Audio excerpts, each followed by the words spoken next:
नमस्कार। दस्तक साहित्य संसार के इस मंच पर एक बार फिर से हम आपका स्वागत करते हैं। जैसा कि आप सबको पता ही है कि इस मंच के माध्यम से हम आपको साहित्य की विविध विधाओं के सर्जकों और उनकी उपलब्धियों से परिचित कराने का प्रयास करते हैं। तो आइए इसी क्रम में हम आपका परिचय कराते हैं कनाडा में प्रवास कर रही भारतीय साहित्यकार व समाजसेवी इंदिरा वर्मा जी से।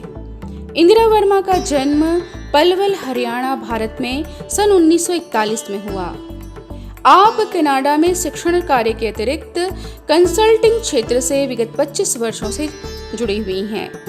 साहित्य के अतिरिक्त ब्लॉग लेखन व संगीत में आपकी गहरी अभिरुचि रही है। साहित्य में रुचि मां द्वारा मंगवाए शरतचंद्र व प्रेमचंद के उपन्यासों से विकसित हुई, विशेषकर प्रेमचंद के गोदान से। और आपके पिताजी उर्दू और अंग्रेजी के जानकार थे, तो इस ओर भी आपका रुझान बढ़ा।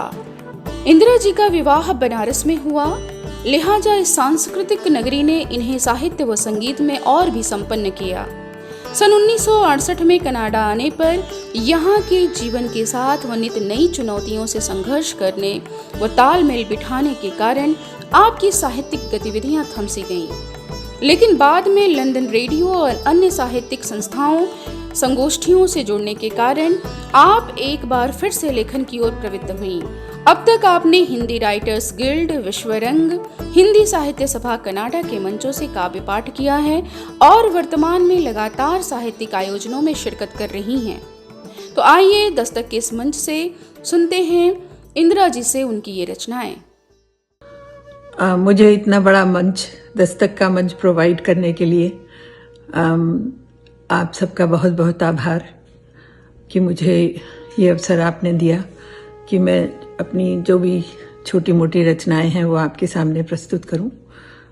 आशा है आपको पसंद आएंगी। तो सबसे पहली मेरी रचना है, उसका शीर्षक है वो पेड़। तो वो पेड़ बड़ा अजीब सा लगा जब चलते चलते एक बड़ा सा पेड़ सामने आ गया। ठोकर लगते लगते बची। देख कर नहीं चलते क्या भाई? पेड़ बोला। जल्दी में था, सोचा किनारा कर निकल जाऊंगा। मैं कुछ हड़बड़ाता हुआ सा बोला। किस बात की जल्दी है भैया? पेड़ ने पूछा। क्या बताऊं, जिंदगी कुछ अटक सी गई है। जो सोच कर चला था वो कुछ भी नहीं हुआ, और अब तो मैं अकेला हूं। क्या करूं, कहां जाऊं? तो फिर इतनी घबराहट क्यों कि मेरे जैसा लंबा चौड़ा पेड़ दिखाई नहीं दिया? पेड़ ने फिर कहा। तुम भी तो अकेले ही हो, मैंने कहा। फिर इतने हरे भरे कैसे हो? पेड़ बोला। ठंडी हवा मुझ पर सिर होकर गुजरती है। परिंदे मेरे ऊपर बैठकर सुस्ताते हैं, बसेरा करते हैं। काले सफेद मुलायम बादल मुझसे लिपट कर निकलते हैं। बारिश की मस्त फुहारें नहलाती हैं मुझे। आसपास के सभी साथी मिलकर एक दूसरे को रोज सलामी देते हैं। तो तुम अकेले कहां हुए? कुदरत की सभी नेमतें तुम्हारे पास भी तो हैं, पेड़ बोला। बस नजर उठाओ और देखो, टकराओ मत, बस चलते जाओ, चलते जाओ। इस छोटी सी रचना का शीर्षक मैंने रखा है मेरा गुलिस्तां। ये मेरा गुलिस्तां है। इसमें गूथे हैं रंग बिरंगे सुनहरे कहकहे। वही कहकहे जो सुबह से आकर शाम तक शोर मचाते हैं, मन को बहलाते हैं, प्यार से दुलराते हैं। कुछ तो मुलायम हैं, हाथों से फिसल भी जाते हैं।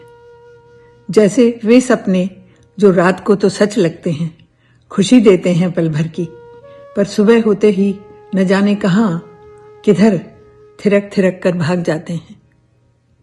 इस गुलिस्तां में मैंने स्वर्ग देखा है, मीठी मनोहार और प्यार देखा है।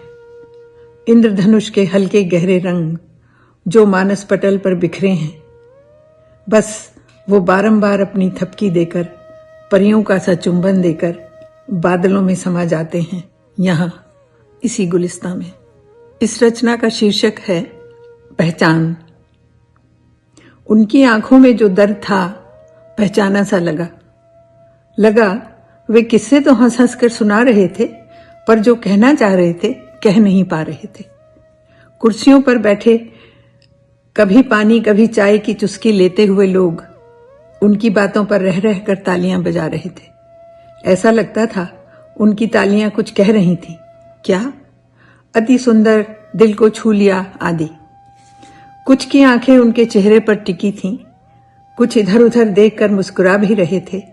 मैंने फिर उनकी आंखों में देखा, कुछ हलचल सी लगी, कुछ कसमसाहट सी, ठीक वैसी स्वयं में कभी पाती हूं जैसी। आभास तो होता है पर कह नहीं पाती। ध्यान से सुना तो वे कह रहे थे, मेरी कहानियों के पीछे एक रहस्य छुपा है। जो भी लिखता हूं उसकी याद करके लिखता हूं। वो अब मेरे साथ नहीं है पर सदा उसे अपने पास ही पाता हूं। मुझे लगा मैंने उनके दर्द को पहचान लिया, या यूं कहूं कि उन्होंने मेरे।